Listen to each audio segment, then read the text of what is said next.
there's a very disturbing story that Sunni sources narrate when it comes to the Prophet in the tribe of Bani Sa'd with Halima. So the Prophet was in that village growing up those 5 years. There are hadiths in Bukhari, in Muslim, and many Sunni sources that say one day the Prophet was playing with the kids when suddenly Jibreel comes. He holds the Prophet, he splits his chest open like a surgical operation. He tears it up, he tears his chest, he cuts his chest, he takes out the heart of the Prophet. There was a clot on the heart of the Prophet. A ghudda. What do you call a ghudda? Lymph node. A lymph node. A type of clot on the heart of the Prophet. He takes that ghudda, he cuts that clot. Then he takes the heart of the Prophet, he washes it with Zamzam water in a golden plate container. And then he puts the heart back, then he stitches his chest, and he goes back playing. But now the Prophet is traumatized, his face is yellow. The kids run to Halima and they tell her, Muhammad's dead. Your child is dead. So she rushes and she sees these marks on his chest, but he was okay. Who narrates this? Bukhari, Muslim, many of these sources. What was that clot? The hadith in Bukhari and Muslim says that clot was a window for the shaitan, the devil, to go into the heart of the Prophet. The lot of the shaitan, hadl shaitan, as the hadith says. So Jibreel wanted to save the Prophet from the devil, from Satan. So he came and he cut that clot.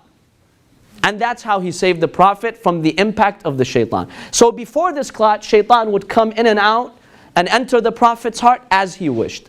Now Bukhari, Muslim, and these other sources say this happened 4 or 5 times in the Prophet's life. Later on, when he grew up, this happened. Again, Jibreel would come. Again, he would do this surgical operation.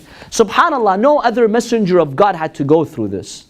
Except the poor Prophet. He has to have this clot in his heart. And it's the window for the shaitan. And Jibreel has to traumatize him like that by opening his chest and cutting up his heart and then putting it back. I won't pass the judgment, you pass the judgment. Whether you accept such myths or not. People believe this? Of course. It's in the main Sunni sources, so yes. Most Shia scholars, the majority of Shia scholars reject this story. And they say this is a fabrication by some people who forged these hadiths, yes. Don't they also say that the other prophets had it, except for Nabi Isa? Yes, they also do mention that Isa alayhi salam was so pure, he did not have that. But with other prophets, there was no surgical operation. Jibreel didn't come and remove it for them. He only removed it from the Prophet. And yes, they do mention that Jesus was so pure, he did not have that clot on his heart. Yes, they do mention that in the hadith. When it comes to these facts, as I mentioned, the biography of the Prophet, there has been a lot of fabrications in the biography. So we have to take these stories and analyze them and compare them to the character of the Prophet and the Quran. Anything that contradicts that, there's a red flag on it automatically. There's a question mark on it. So when the Quran says the Prophet is pure and anything that he says is revelation and he has the best character and you find such praise, will you accept that God will allow this clot? Just a normal individual, I don't have that clot, okay?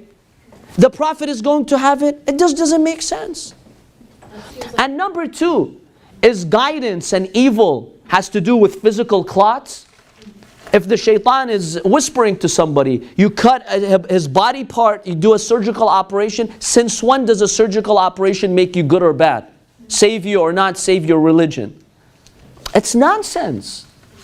It's nonsense when you look at it. So these were fabrications, unfortunately, that we find in the biography of the Holy Prophet sallallahu alaihi wasallam.